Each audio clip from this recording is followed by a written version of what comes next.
Gunung Jerai memang terdapat banyak cerita misteri.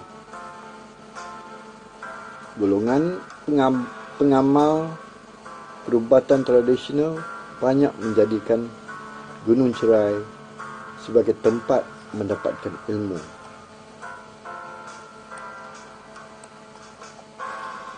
Ikutilah pengalaman saya sebagai penulis skrip drama TV yang menulis cerita berkisah di Gunung Jerai.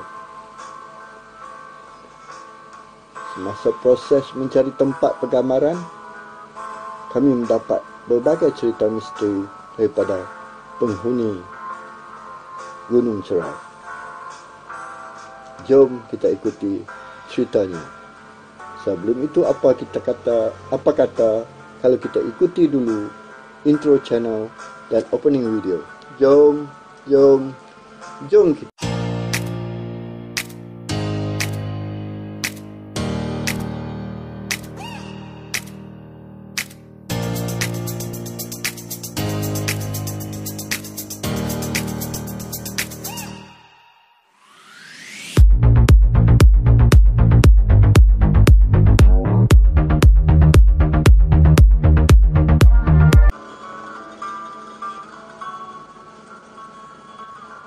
Bismillahirrahmanirrahim. Assalamualaikum warahmatullahi wabarakatuh. Alhamdulillah, kita masih diberikan Allah Azza wa Jalla keizinan untuk terus bersama-sama di sini. Jutaan terima kasih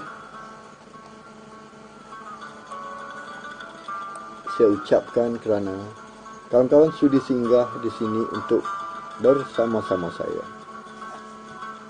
Telanjur kawan-kawan telah ke sini, saya mohon agar kawan-kawan akan terus bersama-sama saya di sini hingga akhir dan mensubscribe channel ini sebagai sokongan. Subscribe tidak dikenakan sebarang bayaran. Apa yang perlu kawan-kawan buat hanya klik tombol merah yang bertulis subscribe di bawah video atau atas video yang terdapat watermark. Klik di situ.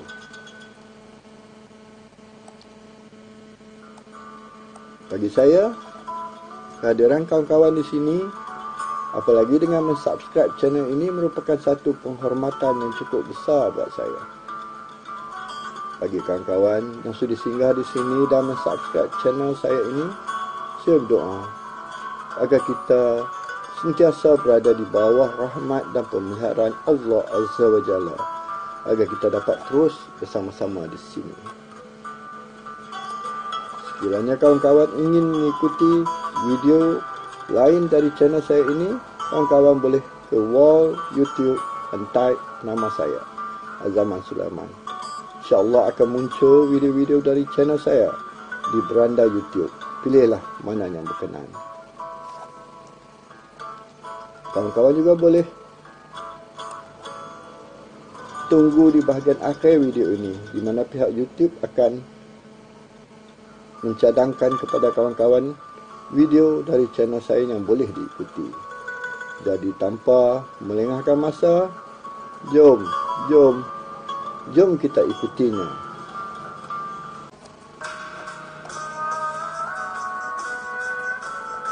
Suatu hari, ketika saya berada di kawasan perindustrian kulit, bertemu dengan seorang kawan, saya mendapat panggilan telefon daripada produser muda Aida Osman. Sebelum menjadi produser, Aida Osman pernah berlakon dalam drama saya Mencari Bidadari. Semasa berlakon, saya memberitahu kawan-kawan rapat saya yang Aida Osman boleh menjadi pelakon terkenal suatu hari nanti. Beberapa bulan kemudian, Aida Osman menghubungi saya dan meminta proposal drama. Saya terkejut. Aida Osman pergi lebih jauh dari apa yang saya jangkakan. Saya memberikan Aida beberapa buah termasuk untuk bank script yang diminta.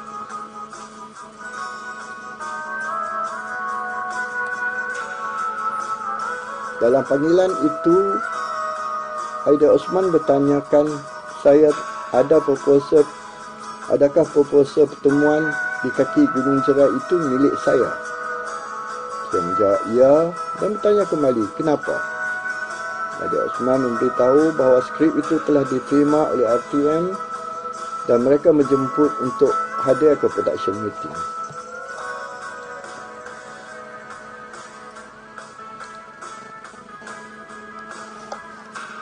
Untuk hadir ke production meeting, saya perlu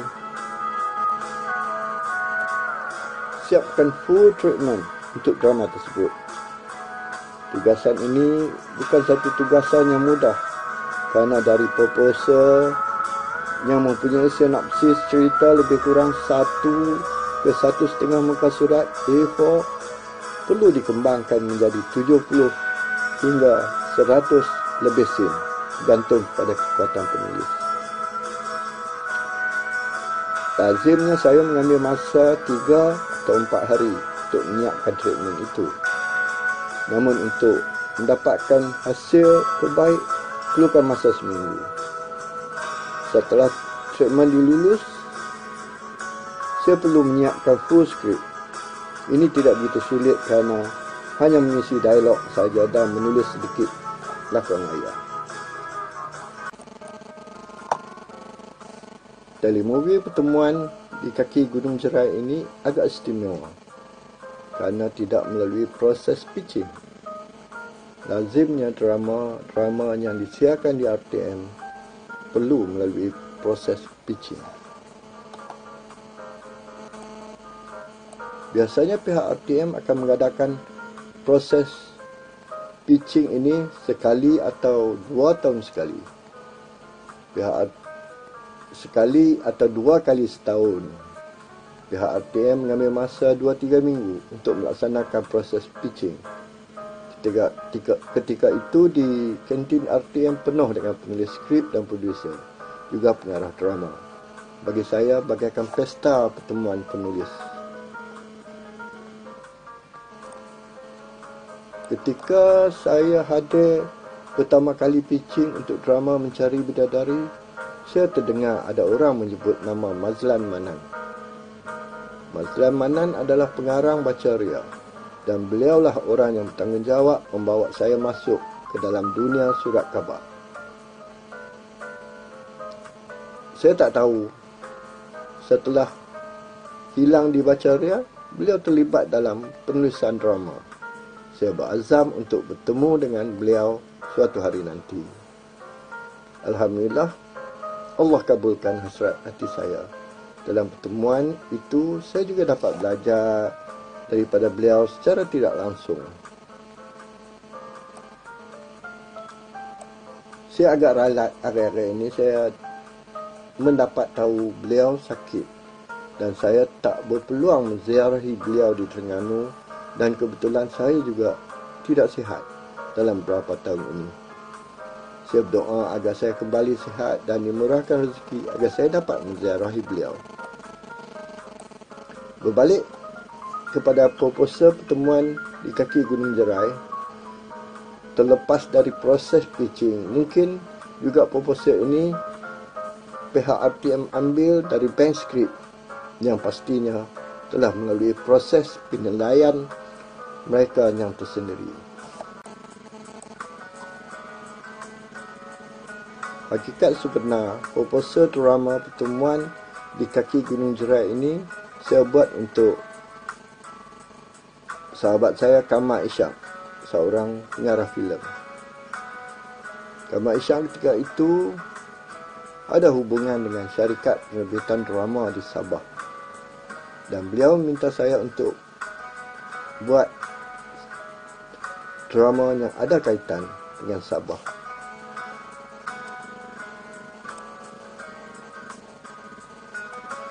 Kamal Ishak bukan saja pengarah drama, malah beliau pernah mengarah filem seperti Cinta Kita lakonan Sofia Jin dan ada 1-2 lagi. Kama juga berkebolehan menulis skrip cerpen dan puisi. Beliau pernah berkata kepada saya, kalau nak buat filem, berpeganglah kepada falsafah ini.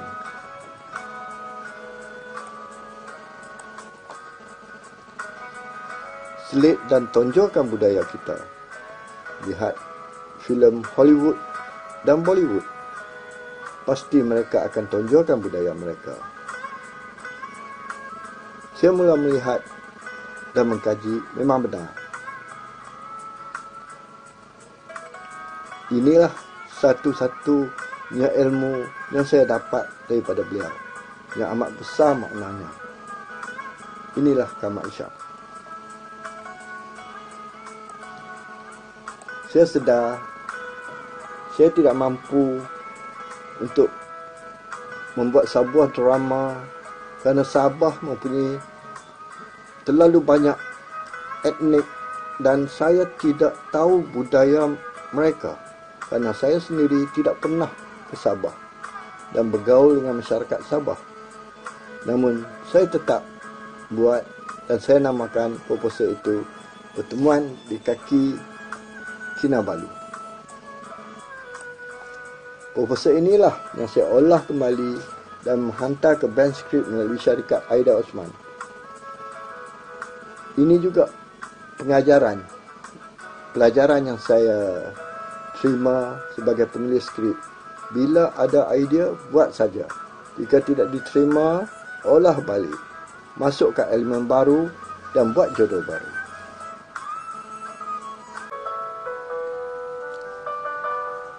Semasa di production meeting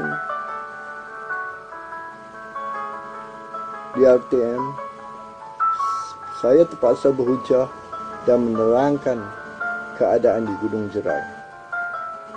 Ini kerana panel drama RTM meminta saya mengubah skrip saya. Mereka mahu pengamal perubatan tradisional yang ditemui oleh keluarga hero yang hilang di atas Gunung Jerai sebagai pengamal perubatan tradisional yang penipu dan hanya hendakkan duit.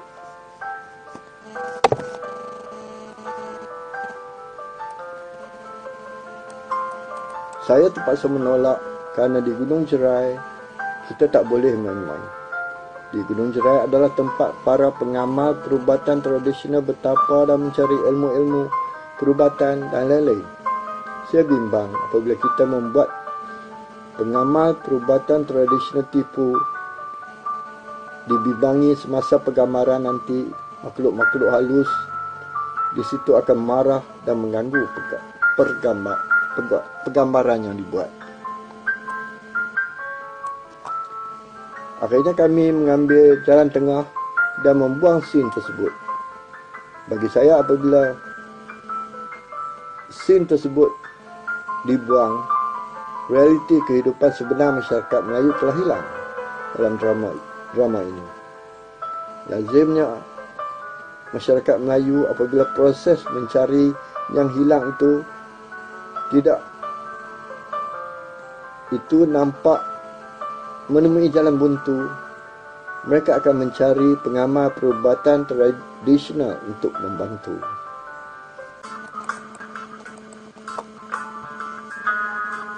Setelah treatment selesai dan full script siap, maka tim production yang diketuai oleh Tuan Pengarah Khalid Sulaiman telah turun ke lokasi yang akan dibuat pergambaran.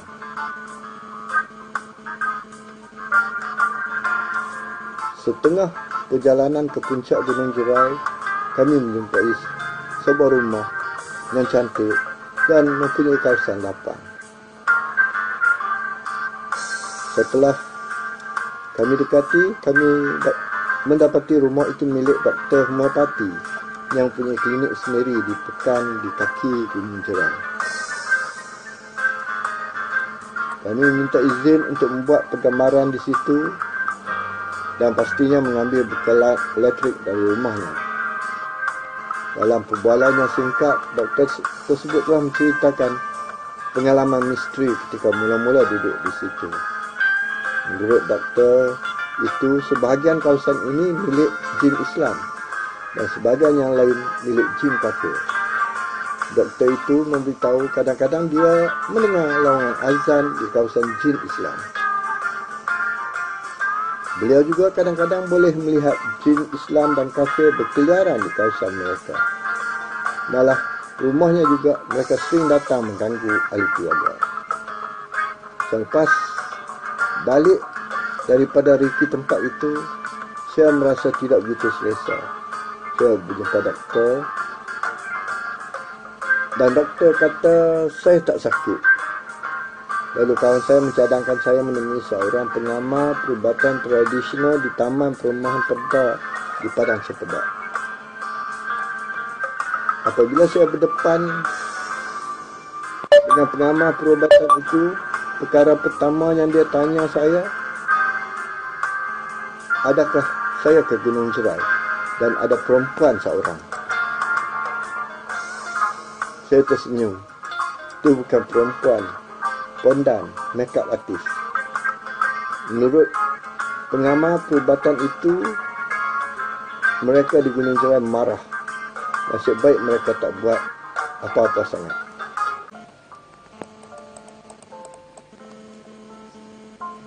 Saya terkejut mendengar penjelasan pengamal perubatan tradisional itu. Saya heran mengapa mereka marah, sedangkan saya tidak mengikut kehendak panel drama di RTM. Mungkin juga mereka tak suka saya buat drama yang ada kaitan dengan Gunung Jerai. Saya tak pasti. Alhamdulillah, semasa penggambaran dibuat, tidak ada perkara yang tak baik berlaku. Tuan pengarah drama juga telah mengambil pendekatan meminta salah seorang kru memagar kawasan penggambaran terlebih dahulu. Itulah misteri yang pernah saya alami berkaitan dengan Gunung Jerai. Walaupun saya menolak cadangan panel drama, namun tempiasnya tetap saya rasai. Saya tak tahu apa yang akan terjadi sekiranya saya mengikut cadangan panel drama RTM itu.